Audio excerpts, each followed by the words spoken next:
If Florida and Kentucky went out to dinner, things might be a little awkward. Call it Southern hospitality, but the Gators haven't picked up the check since 1986. And this is where things get a little tricky. Recovering from a concussion is tough. You have to have no YouTube, no Facebook, no reading. Full cognitive rest is key to recovering from a concussion. And that's simply because there's more of them. More high school football players means more high school knee injuries. What you're looking at right now is orange spray paint on the ground, actually marking the front tires of the trailer. And so right back here was where the man was actually run over. So that's a good 20-yard long trailer. They're like that guy at the office, you know, the one who flirts with you, the one who's not invited to the office parties, but he shows up anyway. Point is, this team will not go away. So what's really making you sleepy after a large Thanksgiving meal? It could be a number of things. It could be your time off from work, your relaxation, or it could just be the heavy food giving you heavy eyelids.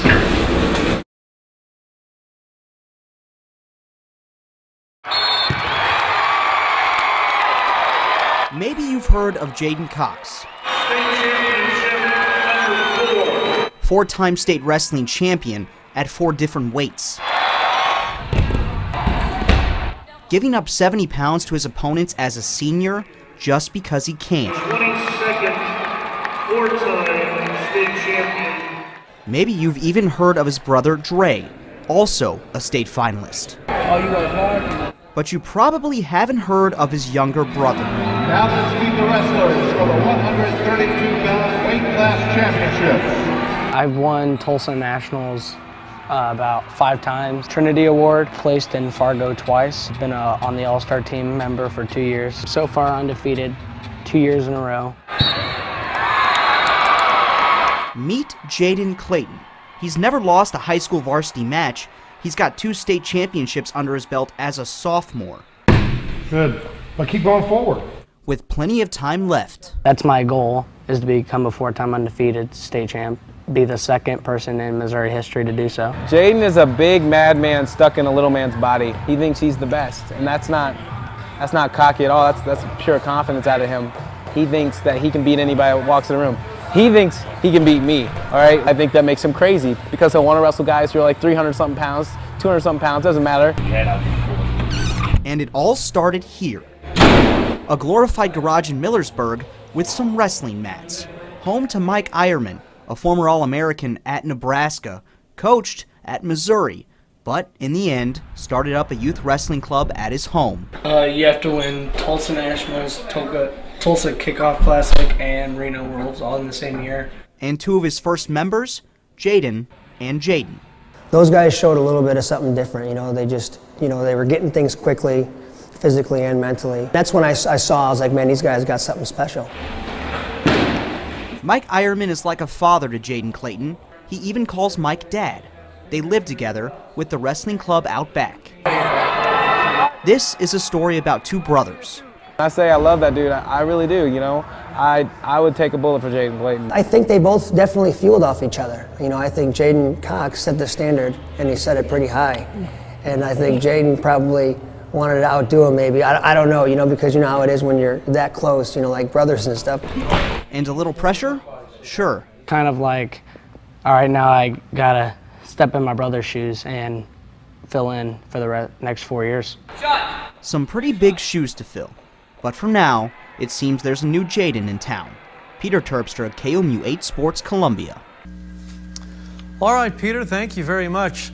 Now, folks, if you're curious to see what it's like to step on the mat with a state champion wrestler, you can go to KOMU.com for a match between our own Peter Terpstra, who you just heard from. What we're going to do is I'm going to put this on my head while I wrestle the state champion from Father Tolton High School, Jaden Clayton. So let's get it on, I guess.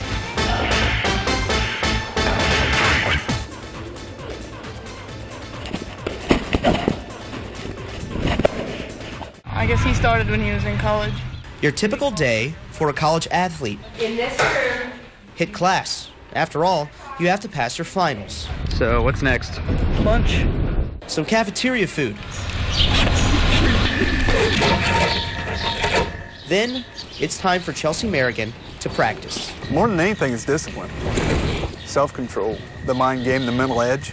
Everybody that comes to college to compete in rodeo can win. Winning is something Missouri Valley Rodeo knows. They've placed in the top 4 in the nation for the past 4 years. It's in our life. It's something I know I want to do for the rest of my life and I want my kids to do, and it's a lifestyle. Saddling up is second nature to Merrigan. She's one of 9 Missouri Valley Cowboys and Cowgirls to trip to the national championships in June. And she'll tell you, it has nothing to do with luck. People say that all the time, but you make your own luck. You know, you practice to be a champion, and, you know, it shows up in the end. It's not like you grab a set of tennis shoes and get on a bus. The kids might get out of class on Wednesday night and jump in a truck and trailer and go to Troy, Alabama. They'll have to stop 2 or 3 times to let their horses off to exercise and just to keep them limbered up. They'll get there, sleep for 3 hours, and then compete. We travel a lot. We miss school a lot. It's definitely something that you gotta love and be dedicated to. Rodeo athletes have to provide their own horses, pay their own travel expenses. When I watch professional sports, sometimes I think, oh my gosh, these guys are making several $1 million a year and they have no respect or no camaraderie for one another, you know? And I think that would never fly in our sport. To me and to a lot of kids, it gives them, you know, a purpose to be here and a reason to do good in school and to go to class and to be successful. It might not be a sport in the spotlight, but they say it's worth the ride. Peter Terpstra, KOMU-8 Sports, Marshall.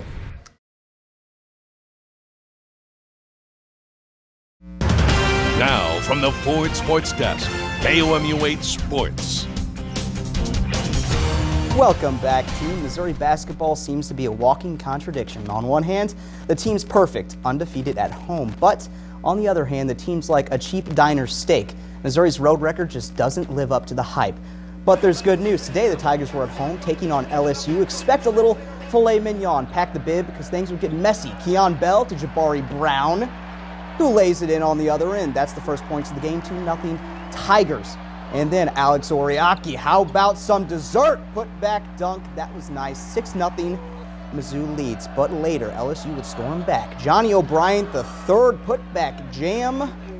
He should be named after a king or something like that. He sounds a little medieval, but he could play.